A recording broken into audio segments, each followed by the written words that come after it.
Welcome, colleagues. My name is Mphoentle Modise. Thank you so much for joining us. This is the South African Education Research Association, SAERA Early Career Research first webinar for 2024. We have a few more planned webinars for the year, so please keep your eye on the invitations. The SAERA ECR portfolio consists of 4 members in the SAERA executive. That is myself, Mphoentle, and there's Maureen Robinson.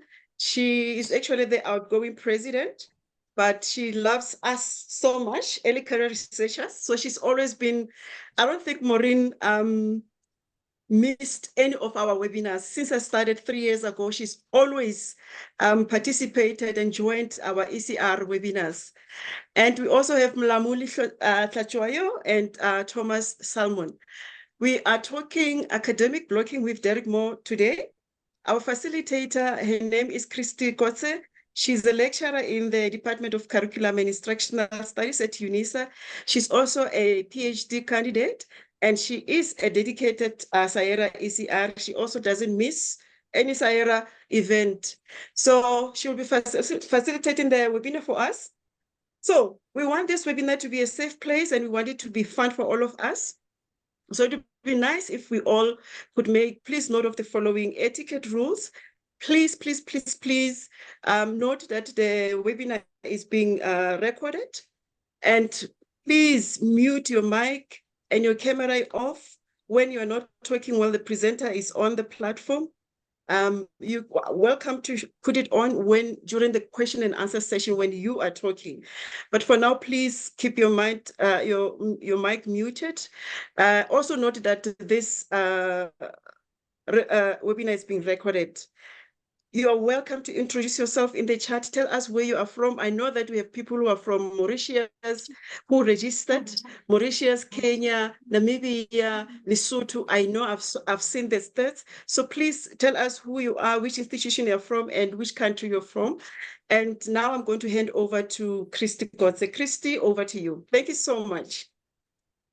Thank you so much, Professor Modise. Thank you for allowing me this opportunity just to be present with such amazing speakers, and I'm always eager to participate in any SAERA events. I'd like to introduce our speaker today, our specialist, Mr. Derek Moore. Derek Moore is an open educator who works in remote, blended, hybrid, and mobile settings. With a mixture of pedagogical, technical, and course development expertise, he has been fortunate enough to have worn many hats. Derek works in conjunction with professionals, administrators, teachers, academics, subject matter experts, academic developers, and IT specialists in secondary, higher, and lifelong education settings. He is comfortable with the project management life cycle and leadership. He enjoys shaping change through an emergent strategy.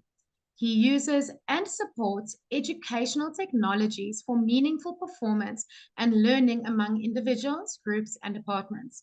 An ongoing focus of his is on using open education practices to develop digital capacity amongst educators, school pupils, clients, instructional designers, academics, and legal professionals.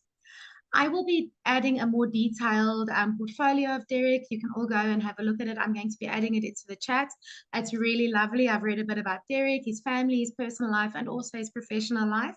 Over to you, Derek. Thank you so much. We're very excited to hear from you.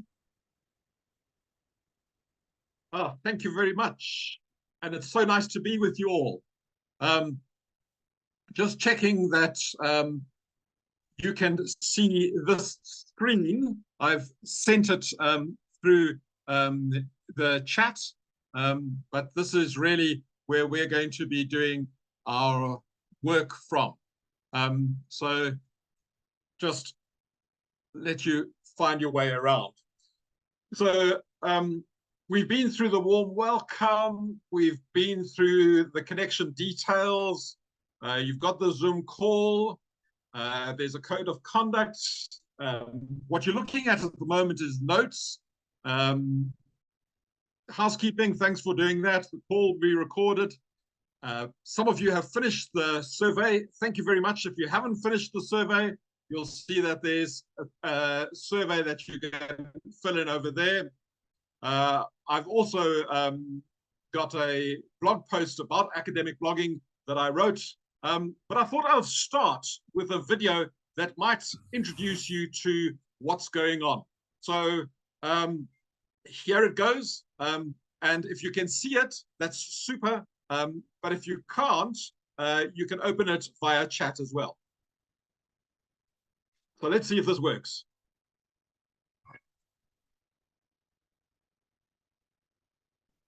Okay, just checking. Can everyone give me a thumbs up if you could hear the sound? Was that working?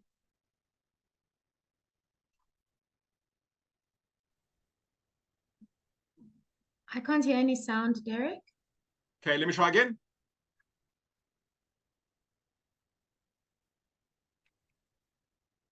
I think we're having a technical error with sound, so I'm going to just give you the URL instead in the chat, and then you can see the YouTube yourself by just clicking on it yourself. Here it is.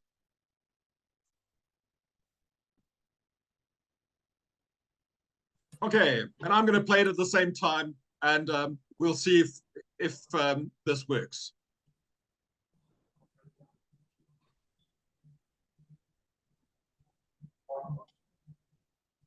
Okay, let's do it.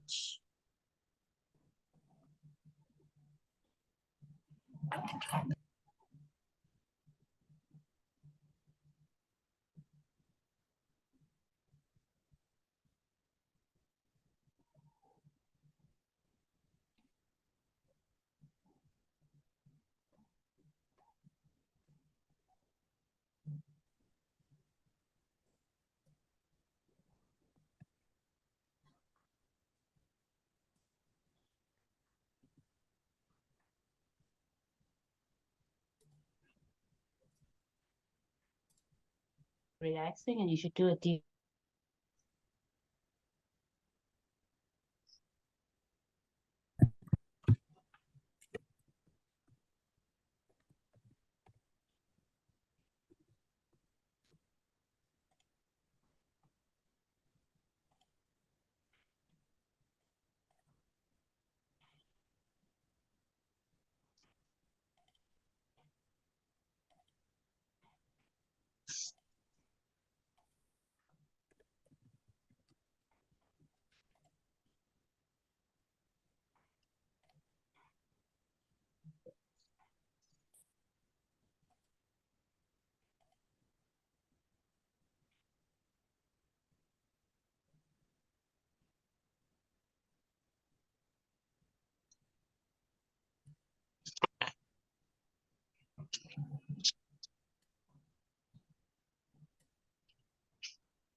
I cannot hear anything, sir.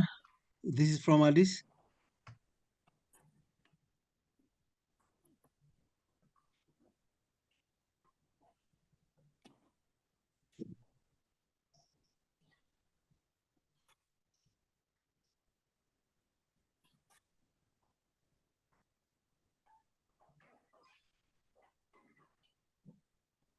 Yes, no sound.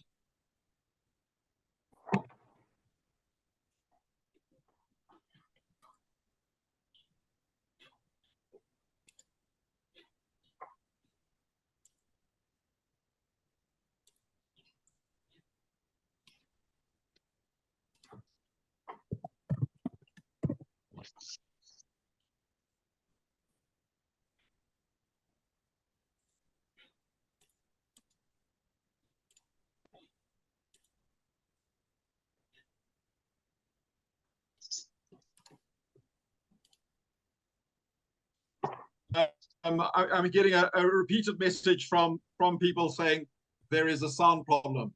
Yeah, there is sound problem from Modise, Ethiopia. Okay, so what my suggestion is you go ahead and actually just open this video yourself from the chat. So I'm going to put it in the chat, and you just open it yourself and you watch it. And let's see if that works. Good. I will try it through. Okay, so there's a link there, and you just click on that, and that will introduce you to the Etherpad that we're doing. Guys, this is going to be taxing. I am not doing a normal webinar where you sit back and listen to somebody who's talking. I'm trying to get participation, and I want people just to try and see if they can get it. It's not necessarily going to be easy. Yes. Oh. So perhaps mute yourself and play the video.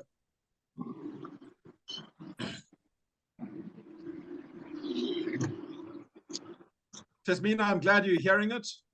Maureen, I think maybe some people need to just mute themselves so they can actually listen to the video on their own screen.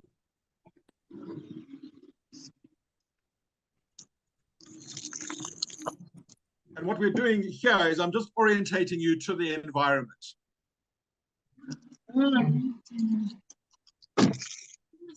Oh.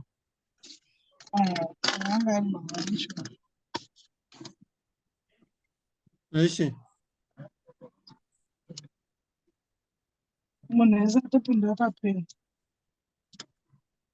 Please may I ask that the participants mute their cameras and their microphones while they're playing the video?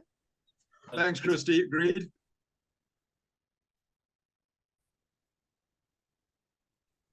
Cool, Regan. I'm glad you got to see the video on another device. Regan, you'll see that also I then have got the framer pad, and if you can then start looking at some of the questions on it. I'll put it again in the link, and you can open it.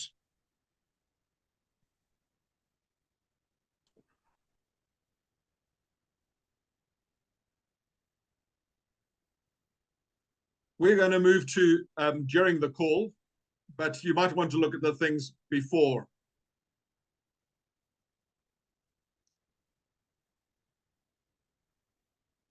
Lesedi, nice to have you. Derek, can I interrupt you for a second? Derek? Yes. Can I interrupt? Yes, of course. Go for it. There are a lot of people talking. I don't know whether it's a video or whether it's you or the people are not muted, but there's like 5 different voices going at the same time, and I can't hear what's happening. Those networks, that's kind of Okay, Kirsty, can you mute everybody? Can you stop the sharing and talk? Then we know what's going on. The talk is from the video, the YouTube, I think. Okay, this is fine. Let's see if we're watching the video. Can everybody see the video? Have they watched it yet? Yes. Okay, and so thank you. I heard one yes.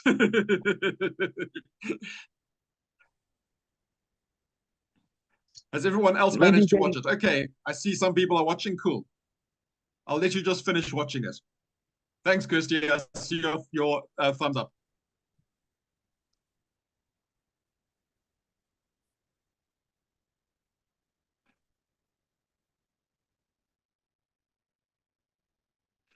When you're finished watching, can I ask you to put your thumbs up? That might be useful.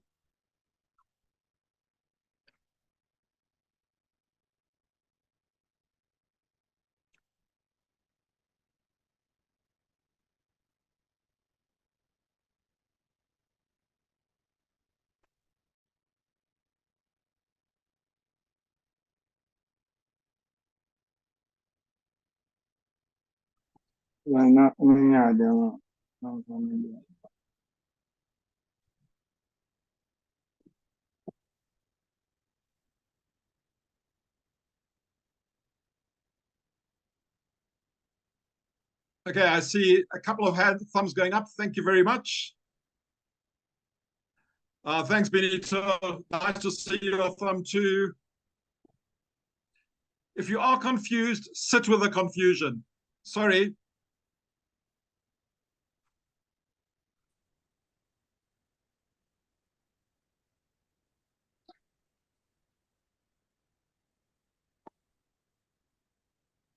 Once you're finished, just put your thumbs up.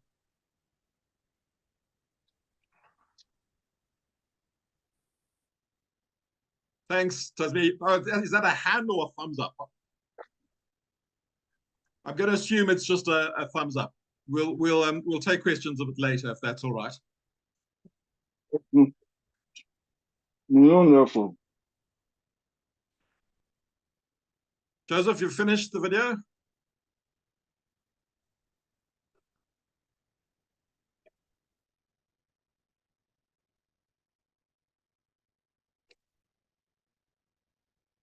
Okay, I'm going to give another.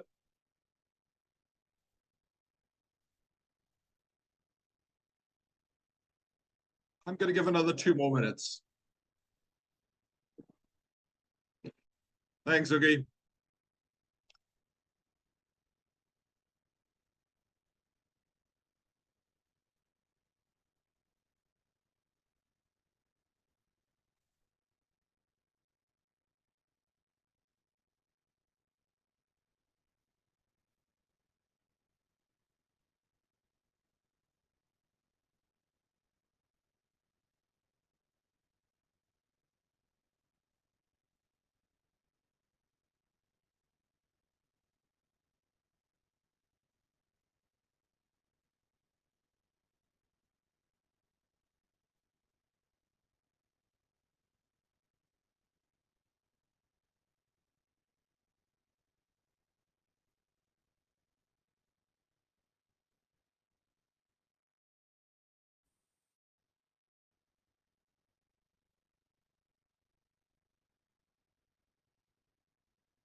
Okay, well, I hope you managed to see the video, and now let's get onto the Etherpad, which we're trying to actually see if we can do. So Regan, Benita, and Delicia, I see you've put your name on the Etherpad. Thank you very much. I'm just going to share the screen, and then we can actually see what we are doing. Okay, let's go for it. Okay, so we are at the stage called hearing the call, and I can see down here that a couple of people have put their names over there. Regan, Benito, Delicia, Christy, thank you very much. And then some people have started to answer a couple of questions. Do you have a blog? If so, when did you start it? How often do you update it? Please add it to the list below. I can see delicia.com. Fantastic. That's so nice to know. I'm going to visit it after this. Why are you interested in academic blogging? What is your motivation for participating in the webinar? I would like to know what it involves and the value of it. We'll get to that, certainly. I'd like to find an unconventional way to share information about research, teaching, and community and engagement in higher education. Oh, yes, I like that. And certainly, I think blogs offer a very different way for engagement. I think it's a great place to share ideas and get feedback on your ideas and writing. Oh, okay, that looks lovely. Documenting experiences and sharing ideas. Ah, okay, I'm seeing a couple of ideas percolating through over here. This is looking good. Okay, I'm pleased to see various people's thoughts appearing on the Etherpad. Let's give you guys another 3 more minutes and see how it goes.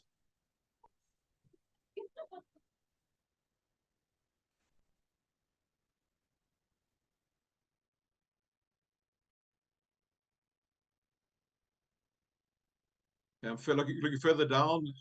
Potential to provide a platform to interact with non-academics. Absolutely. For broader reach. Cool. Okay, this looks awesome.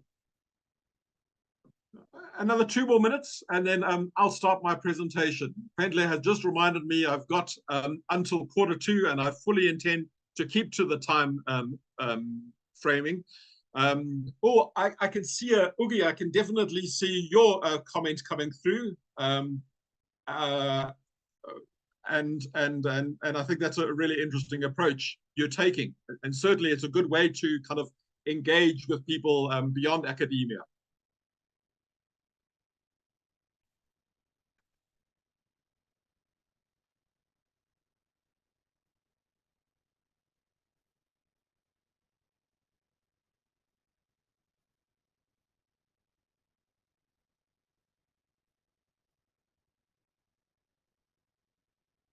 Thanks, guys. I like these comments. Keep them coming. For those that don't know where we are, the questions are, do you have a blog? When did you start it? How often do you update it?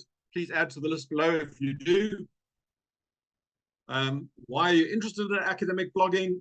What is your value? What is your motivation for participating in this webinar? And what do you hope a blog might eventually lead you into?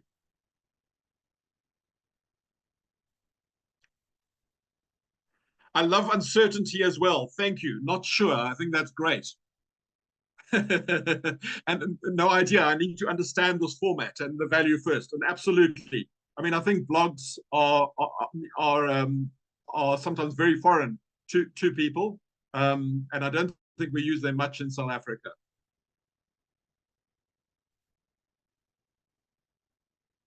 Yeah, I wish I was followed. I'm not sure if I am. But in actual fact, the numbers don't really make that much of a difference to me. It really is a wonderful place for me to kind of hone my thinking.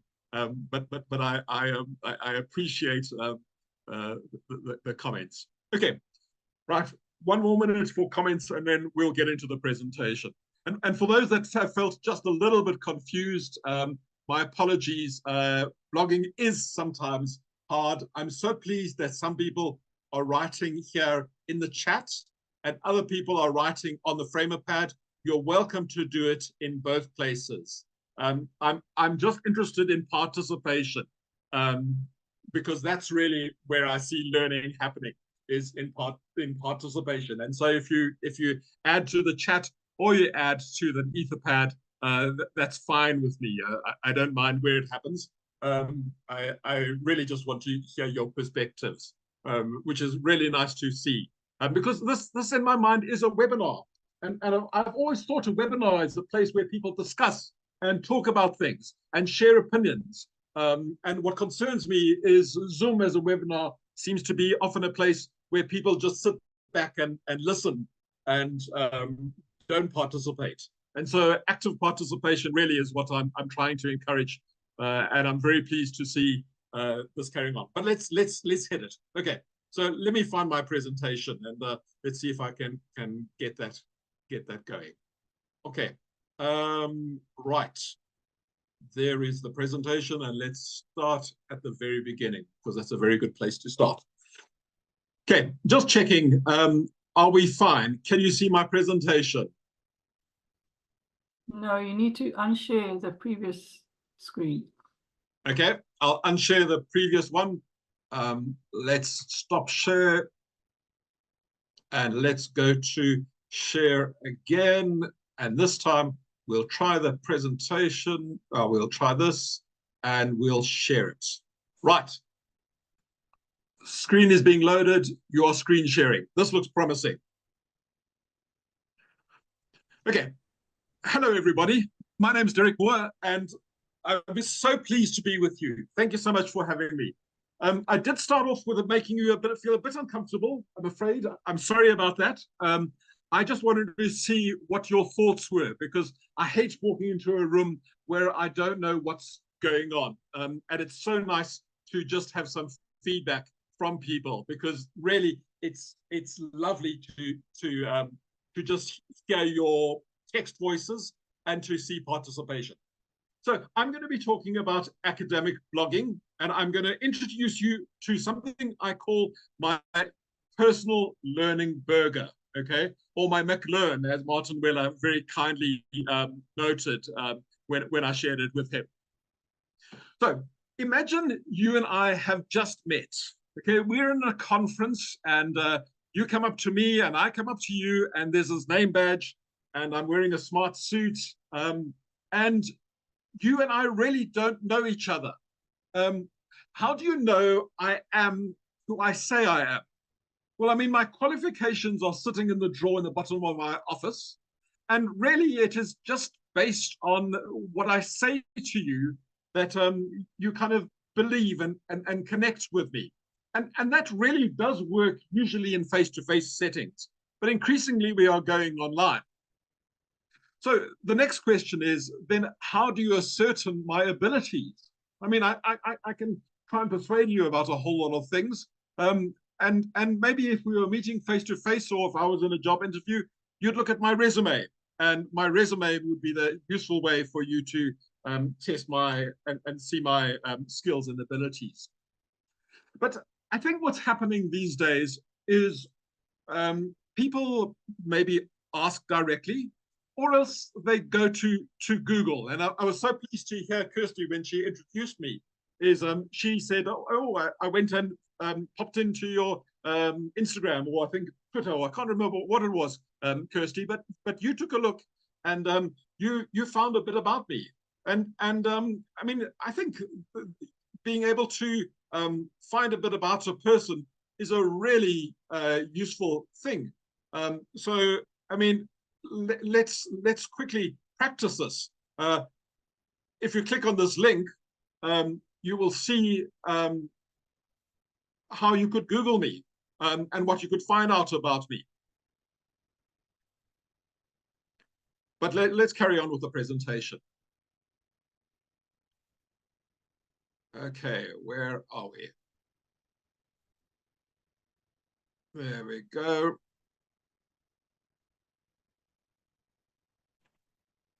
Okay, so you might search for web learning, or you might search for Derek Moore and web learning, and you'll find probably quite a lot of information kind of about me. You might see my family news if you found me on Facebook. You might see me trying to have some civic duty on Twitter, although I've fallen off Twitter mainly. You might look at my accomplishments if you looked at me on LinkedIn. Or if you found me on Instagram, maybe you'd find some happy photos of me. If you found me on GitHub, you'd find me sharing some code and projects. Or if you went to Mastodon, you'd find some of the open education practices there. So there are a few places where you could find me. Or else maybe you're taking an academic approach to me, and you'd look at my ORCID, and you'd find my sparse offerings on ResearchGate, or Figshare, or Zenodo. Or maybe you'd find my website, weblearning.co.za. If you clicked on my blog, you'd find it. And perhaps you might find a useful idea right at the bottom of my mumblings and murmurings. But maybe lots of what is there is actually just there for me. But it does, I think, show you just a bit about me. So who I know, if you look at my socials, you'll see a range of people that I know. And if you look at my meager outputs, you'll also be able to assert what I know.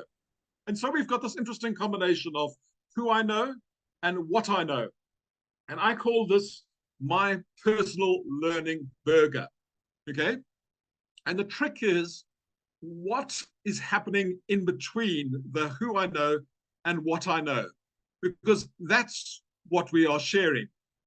And what I see happening really amongst academics is much of the sharing that we are doing is research, and that is being published on platforms that aren't always open for the rest of the world to see.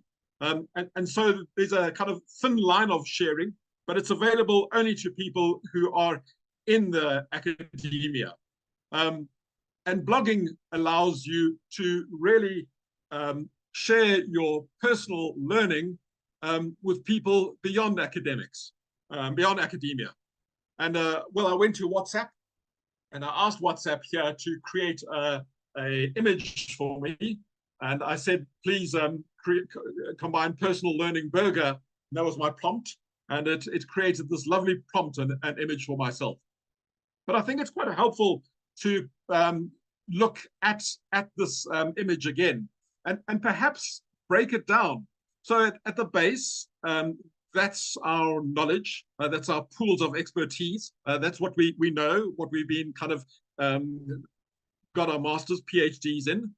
At the top is our networks. That's where we connect to each other, whether it's on LinkedIn or Facebook or WhatsApp or whatever you choose. And in the middle, well, that's what we're sharing. And sometimes what we're sharing is just very little, and some of it is quite elaborate and quite complicated. And certainly what I've been sharing here with you has been quite complicated. It hasn't been easy to look at. But I think you're getting your head around it. I'm hoping. So the next question I have is, what are you sharing at the moment? And if I go to Google and Google your name, what does Google say about you? Okay, so this is called a vanity search. And really, it's a useful thing to do every now and then. Go to Google and enter your details in. And what you will find is you'll find what I call your digital footprints. And your digital footprints are where you have been explicitly sharing some of the things that you are doing. So this is really how people get to find you is when you share your digital footprints. And I think what people are sometimes forgetting is that there are digital footprints and there are digital shadows. And digital shadows are things that other people are sharing about you that you don't really know. And it happens inadvertently. Someone tags you or someone takes a photo. And I prefer to try and share the good things about myself and not let the shadows kind of overwhelm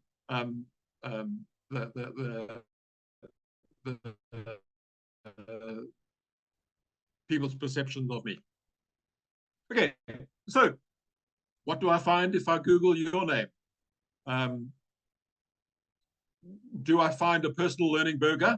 And let me be clear, a personal learning burger is quite hard to create because you've got to think of a range of different things. If you create a blog for yourself, that I'm very happy to answer after this session. And you'll see these questions are on the Etherpad as well. And we can talk about that if anybody wants to do that after this session. and if you want me to come and help you in person, I'm very happy to do that as well. But I've also tried to find ways in which to help people get online in a very easy way. And so what I do every Friday is I run something called Folio Friday. And on Folio Friday at 9 o'clock in the morning, I send out a quick email which says Folio Friday is starting, or if things just are chaotic, then I'm afraid Folio Friday is not happening.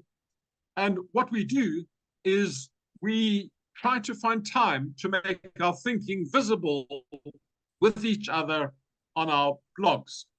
So Folio Friday is a small space that we've carved out. It's a place for people with hive minds who work in education. It's not for commercial purposes. It really is just to make our thinking visible. And if you want to see Folio Friday, I'll share it in the link soon. But if you want me to create a space on Folio Friday as well, I'll do so with pleasure. And so those details that you shared on the Etherpad with your name, your username, and your email address, I'll create space on the Etherpad. And perhaps you might want to start your first blog post with these topics. Tell us what your motivation is behind the attendance of this webinar. What do you expect or hope to learn from participating? Has it been met? Do you have any blogging missions or goals to set yourself at the beginning of setting your personal learning burger? And that, I think, is the end of my presentation. And I've actually managed to do it in time.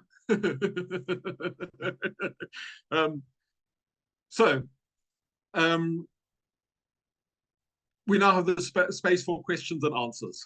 How do you want to do this? Kirsty, I'm going to let you do the moderating. Thank you so much, Derek. Are there any questions? Can I see any raised hands? I've gone through the chat. I don't see any questions. I'm just quickly going to look at all of our participants. So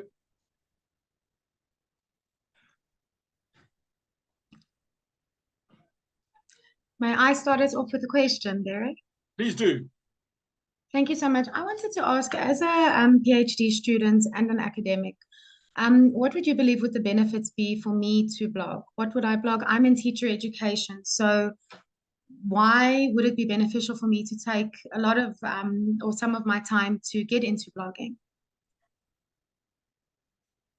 Okay, thanks, Kirsty. I'm just putting that question down in the Etherpad under Q&A as well, because other people are welcome to respond to it if they'd like to.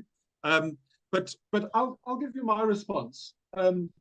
What I did when I was a young man about 20 years ago is I was the ed techie at University of KwaZulu-Natal. And I came in and I did quite a few sessions with pre-service teachers on showing them how they could actually use technology to teach. And it was a real kind of DIY yourself type of thing. It was showing them just that they didn't need to be dependent on some big corporation in order to use technology. There are a whole lot of things that they could do for themselves. And I think what I was trying to do was trying to model the way that you could use technology. And I think maybe when we're teaching teachers, we should model kind of good practice as well. Thank you so much, sir. Thank you. I see that there are two other raised hands. I would like to call on Ugly. Oh goodness, I'm so sorry. I'm struggling to pronounce your name. Yes, I see your hand. You've taken your hand down. Oh, there we go. Hi, please go ahead, sir. It's fine. It's just Oogie. Thanks, Derek. Very informative. Are you well? I am well. Thank you. It's so nice to have you here. Thank you. Very, very informative presentation. And I think that it's really cutting edge stuff, which I know nothing about. Yeah, it's terrifying, isn't it? Absolutely. And at the 6-minute mark on your video, you make a very important point for me. And it's about academics needing to reach output on an annual basis, which is, a criteria someone like myself, I have to battle on an annual basis to have 3 units a year. And that means I need to dedicate some time to writing op-eds, which I do, which aren't that time. Yes, this time is a peer-reviewed article, but something like a blog or having your own blog seems to be really immediate impact. And that's the question. What I'm trying to lead to is my sphere deals with whistleblowing and advocating for whistleblowers, whistleblower support and legislation, and etc. And I'm asking, what sort of reach does blogging have? Do you have any data on that? And or is it up to what you're saying, creating this digital footprint, which I don't know if I have, and then building off that digital footprint to not network out, because I wouldn't say it's as much for myself as it is to lobby. And I think maybe that's maybe a harsh term, but so I hope I've sensibly phrased that. Thank you. I think those are really nice questions. So, I mean, I'm really pleased that I met you around whistleblowing, and I mean, you and I have had a conversation, and I still need to follow up with you. But I think what happens is I see lots of people posting about their work on LinkedIn, and then I look for their work on LinkedIn again, and unless I follow them, I lose that thread. And for me, what blogging does, and whether it's your own blog or whether you're using the conversation or whether you're guest blogging on another site, I think what it does is it gives you some kind of route for people to find that work again. Because for me, what I do is if I want to really record somebody's thinking, I kind of bookmark their work, and I can't bookmark a LinkedIn or a Twitter or an Instagram thing. A blog is a kind of place in the dirt that I can put my marker down. What I also think though is it is a hell of a lot more work. Especially when you've got all these other responsibilities. And I actually just try and spend an hour every week just making time on Folio Friday to blog then.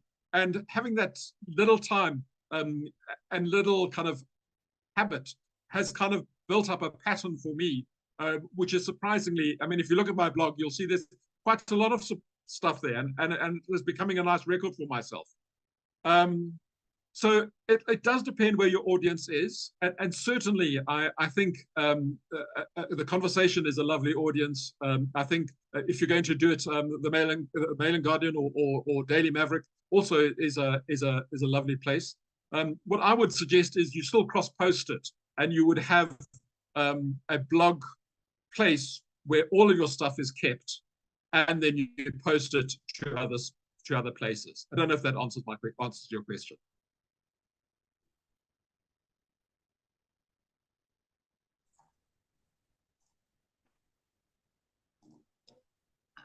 Let's take no news as good news, and hoping that you did answer his question. Thank you so much, Derek. I see that there is a lot of interaction on the chat. I would like to start off with Regan Berry's question. Regan, would you like to come onto the platform and ask your question to the presenter? I'm just trying to unmute and get myself sorted there. Thank you. That's fine, Regan. I'll just go back to it now. I'm looking at it as well, so that's cool. So I think just to, so I mean, you've sort of touched on the value, but perhaps if you can elaborate a little bit more on the value, if you're trying to grow an academic career. And so particularly rather than trying to, I think grow an academic career, if I sort of started there with a focus, and then sort of the implications with posting and then trying to then publish a longer article and sort of having already shared some of your ideas, sort of what are the implications of that? And then the difference, perhaps a little bit more in depth about the pros and cons of blogging, academic blogging versus LinkedIn posts. I know you've touched on it, but yeah, I'd like to understand that. Thank you very much. Much appreciated. so I mean, I can only talk from my own experience, but I mean, ultimately, I am a history teacher that went and did a master's in computer assisted education, and by weird coincidence, have found myself blogging just to I don't know, kind of express my thoughts and my ideas. I mean, I am self-employed, and so I use this blog as a means to generate work. But what I have found is its value has been kind of cumulative, in the sense that I have got really very interesting work as a result of it. And whether it involves me going into Africa and doing a couple of gigs for clients there, or going out to Myanmar, or being kind of hired by people in higher education here. For me, it's that has been the value of it.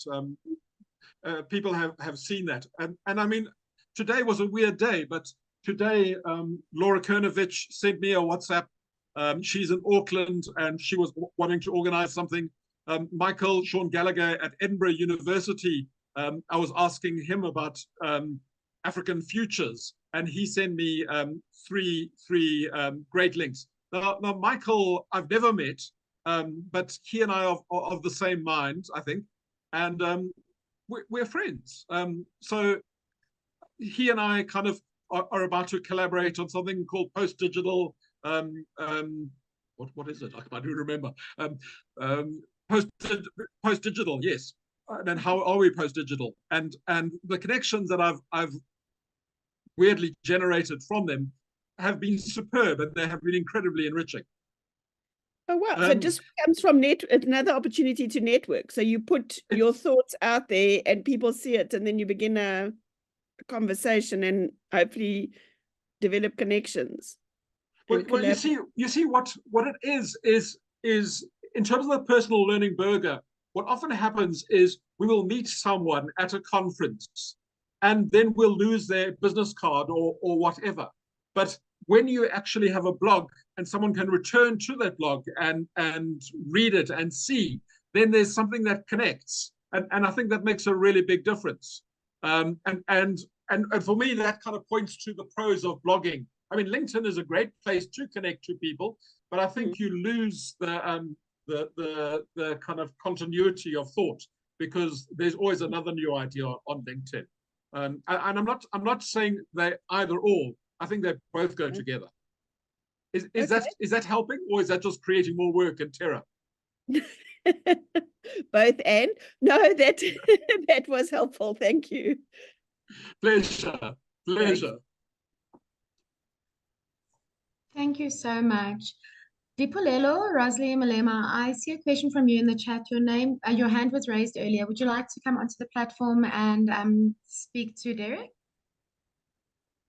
Thank you, Christy. Thank you so much for the wonderful presentation. I think some of my concerns have been responded to, but I just wanted to ask from Derek. I know in this day and age where one has to be responsible about this, the sharing of information, from your experience, what are some of the dangers? Like, have you ever gotten into hot water because of an opinion you shared or something like that? I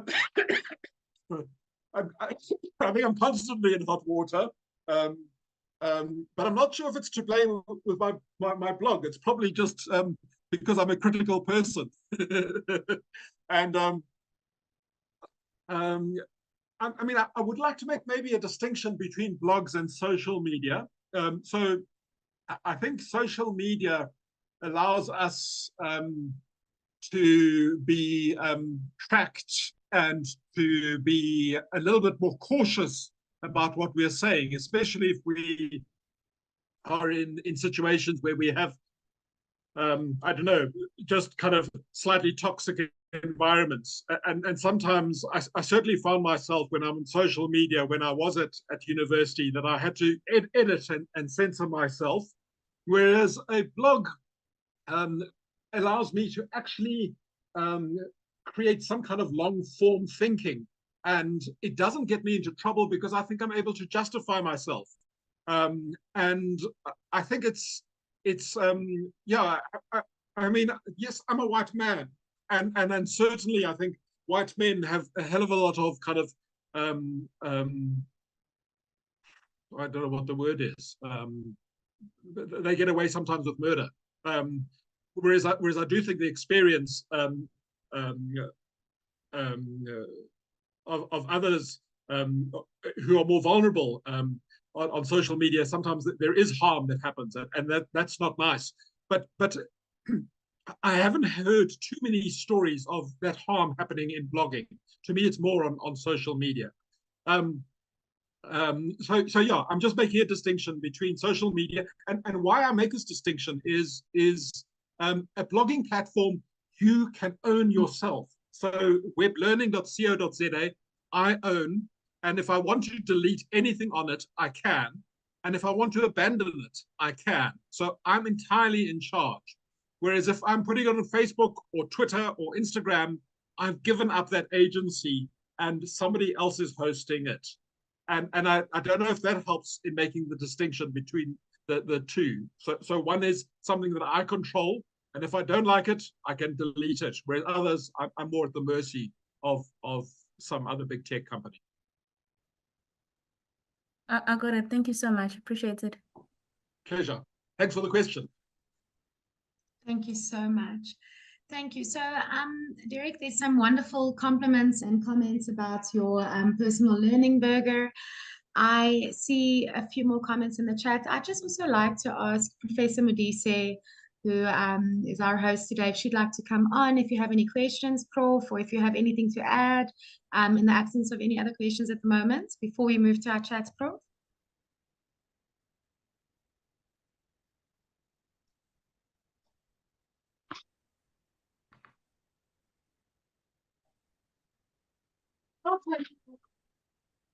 Professor Modise?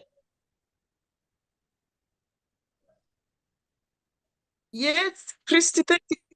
Yes, thank you so much, Christy. I am so disappointed in my network. It keeps kicking me out, and I'm missing so much of Zoom, the recording, and go back to it and listen from the beginning.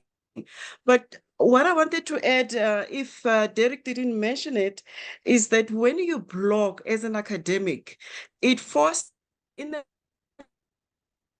language that our communities outside the scientific fields that we work in are.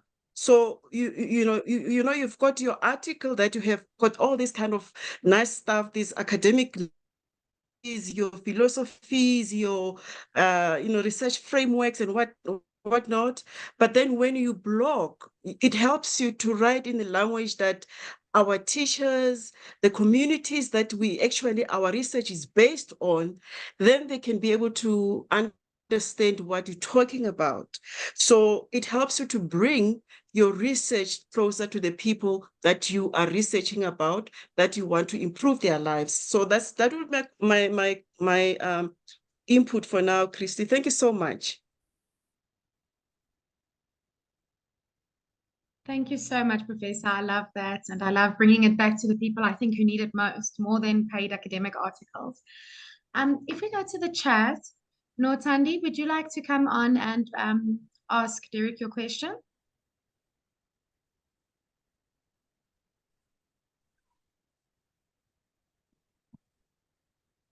Hi. Hello. Yes, fine. Yeah. Yeah. I was just listening to this webinar, but let me leave. Okay. Thank you, Shirley. Okay. Derek, I'm going to, if you don't mind, I'll read the question. I wonder if Notandi's still in the room. She asked, is there a format or is it a free flow when you're blogging? That's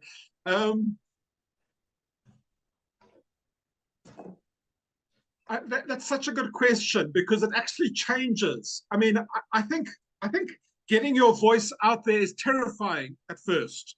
And trying to work out if you have a voice at first is a very uncomfortable thing. And certainly I struggled. So if you look at my early blogs, I really was I couldn't find my voice. And I mean, I sometimes would take a day to compose something, and then I'd be quite embarrassed by what I put together. So maybe to start off, maybe it is helpful having someone to prompt you and to give you some direction. But as I think as you grow in confidence and you find your kind of angle and your voice, then I think it does become free flow, and it just really kind of helps clarify your thinking. So the answer is, at least to me, is if you feel uncertain, ask someone to give you a whole lot of prompts and start off that way, and then maybe work with someone on it. But as you gain your voice, and it will happen, your voice does come, it just needs practice. And as you gain your voice, I think you'll find yourself not just having text, but actually a whole lot of audio and video and other things that come through as well. And it becomes quite really rich. Thanks. I hope that answered the question. Thank you so much, sir. We've got more questions in the chat. What an engaging session. Mphoentle, would you like to come on?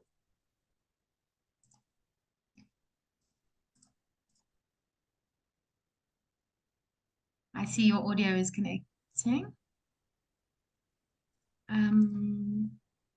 Hi. Thank you for your Hi. patience. I'm like trying to unmute here. How's it? That's Good, fine. thank you. Very exciting topic here. It was while there was a conversation about social media to speak out. So I just wanted to find out, can one actually link then these two spaces? Say I have a Twitter account, but then sort of engage with my audience and put the blog address there as well. Oh, is there danger in mixing? Mphoentle, I love the question. Mphoentle, I love the question. And I think what I see in your thoughts is I see you are starting to think strategically there. And to me, what a Twitter is, or what Instagram is it's a way to attract people's attention. But in actual fact, that to me would be kind of the shoots out that you're putting out. But for me, where the heart of my thinking would be in my blog, or if I was a better person, in my research and my academic. But to me, they're not exclusive. So, for example, a guy like George Valisanis in Canada, he's a lovely researcher and he runs a blog, but it's also a place where I can go and find his research as well. But then he also tweets about his research as well. So it's as if Twitter is the abstract, the blog is the place where I can either find out more about what George is doing on a large scale, because I can see all his posts, or else I can go from George's blog to his publications, and then I read his publications, and that's really helpful. And I mean, then I follow George on Twitter, and when he puts something else out on his blog, he obviously posts it there, out of that way. I hope that answers the question. Yes, thank you very much. Thank you. Thank you so much. I see that Regan, Barry, you and Derek have a little bit of a chat going. Would you like to come onto the platform and also ask your question about the domain name? It was actually Derek's question on the Etherpad, and I thought it was quite helpful. So I thought I'd post it here because I don't think we'd addressed that yet. Okay, so Regan, I think that's a great question, and there are lots of places where people sell domain names, and lots of places that sell them for quite a pack of money. And you need to be just aware of the various options with it.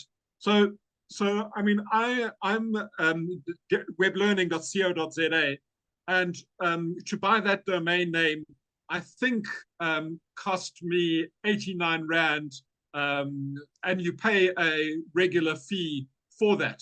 But if you go for a .com, then you're going to pay a whole lot more. And essentially what you're looking at is you're looking at a place like GoDaddy, or, I mean, we just need to kind of look for domain name when you Google it, and you'll see there are a range of domain name places. I host my sites on Nelio, and I'll just put that in the chat. I'm certainly not being paid to do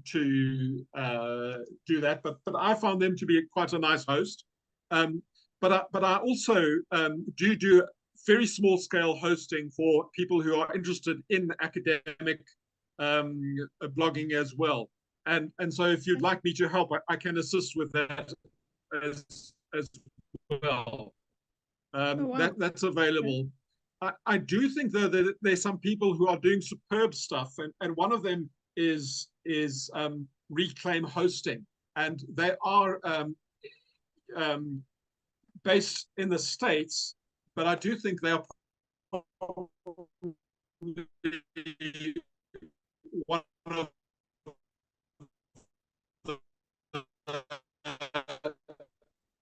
the best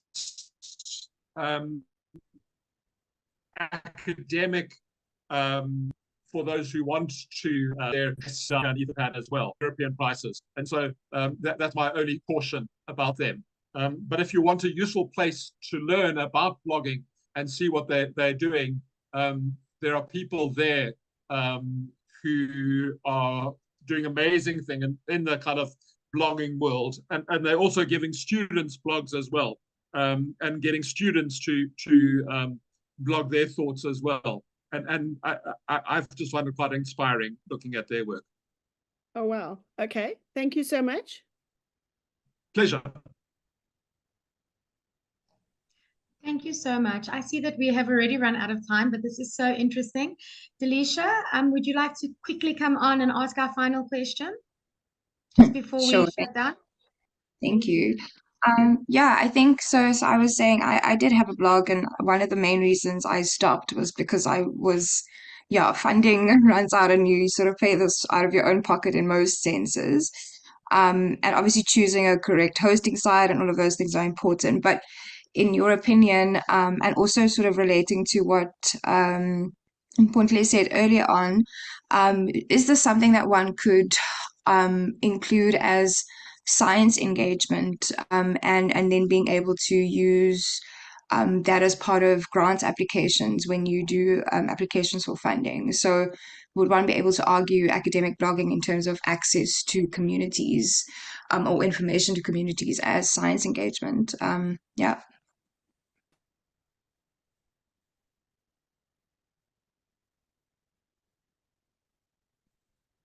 I think that's a really interesting angle, and as a person who is certainly not a scientist, but who I'm certainly seeing interesting things happening like that. And in Europe, I think it certainly seems that blogging and open science kind of goes together. I would be cautious about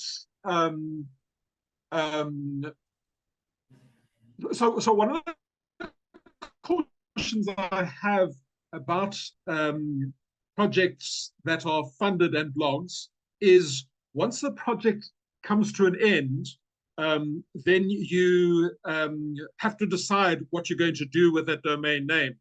And I don't want to name any names, but there have been some amazing projects that have been looking at really critical things in South Africa, but then the domain name has elapsed, and a predator had taken over the domain name, and all the good things that happened under the domain name that were really positive gets taken over by a predator. And I'll give you, I mean, what I mean by a predator is one of the projects was looking at unbundling in higher education. And the project came to an end and the funding dried up, and the domain name wasn't funded anymore. But then an essay writing service took over the domain name, and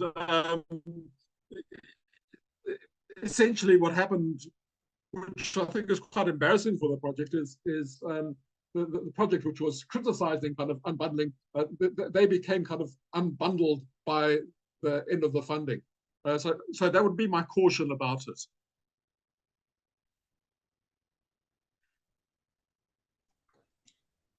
Thank you so much. Delisha, did Derek respond to your question? Yeah, thank you. Thank you so much. I also thought it was a wonderful question and a very informative answer. Thank you so much. We've reached the end of our time. So unfortunately, I'm going to have to ask if you have any more queries, please. Derek, if you don't mind, I can ask participants to keep posting it in this chat or to send you an email. Post it on our Etherpad maybe, if we have any more questions. Kirsty, so I've set another hour aside here, and I'll keep the Etherpad open. So if people want to put their questions in the Etherpad, they're welcome to, and we can chat further. And if they want to send me an email, I can also assist as well. So yeah, the options are there. Thank you so much, sir. I'd like to ask Professor Maureen Robinson to come in to do the wrap up and the thank you for us. Thank you so much, Derek. Thank you, Prof. Yeah, thanks, Christy. And yes, I think this has been really interesting. I really wasn't sure what to expect from this webinar, but I found it quite fascinating, and it really opened a lot of insights. And I think what seems to me the big message really is about making knowledge accessible. So yes, we can talk about blogs, etc., but maybe the sort of political point is that we are actually expanding our knowledge base. We are helping, we're not keeping whatever work we're doing to ourselves. So that for me was a big message. But I think, you know, we need to thank everybody. We need to thank, and I'm doing this on behalf of SAERA, for those of you who may not have twigged. This is an initiative of the South African Education Research Association Early Career Research Group. And of course, Mphoentle Modise is our driving force there. So thanks so much, Mphoentle. A lot of work goes into organizing these webinars, and you always do it so fantastically. So thanks to you. And to Christy, I mean, you came in and enthusiastic and helpful, and, you know, really keeping track. And I think that was great. Derek, of course, big thanks to you. I think, you know, you embody enthusiasm, which helps, of course. I mean, if you'd given us a very boring presentation, however important blogs might be, we probably wouldn't have been very interested. But your manner and your enthusiasm and your participatory approach, I think, really helps to send the message out. So thank you for all of that. And yeah, a lot of messages. I mean, I find it interesting, the whole idea of how we control our lives, what goes out there, what other people get to know about us, what we don't share, what we do share. So I think there are many more questions, even maybe kind of philosophical questions that we still have to ask about social media. Or I think you do ask them anyway, but it's generated a lot of thinking on my part. I have never, I've never done an Etherpad before, and I didn't even try now. So I've still got a lot to learn technically. But yeah, thank you to all the participants who clearly are quite familiar with the technology. And I think there will be more events happening from the ECR portfolio during the year. So to the participants here, who I also have to thank for their engagement, please keep an eye out for any follow-up activities. So Mphoentle, I think that's it from my side. And I suppose I'll hand over to you just to close the meeting. Thanks, everyone. Have a lovely afternoon further.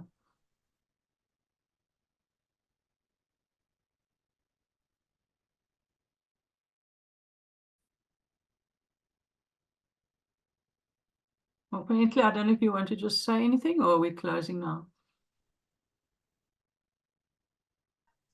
No, thank you, Maureen. We definitely are closing. Thank you. Thank you so much for your time, colleagues. Thank you, Derek. Christy, thank you so much. Thank you, everybody. Thank you, guys. Thank you so much. Bye-bye. Thank you, colleagues. I'll check you on the Etherpad if you're keen. Thank you, everyone.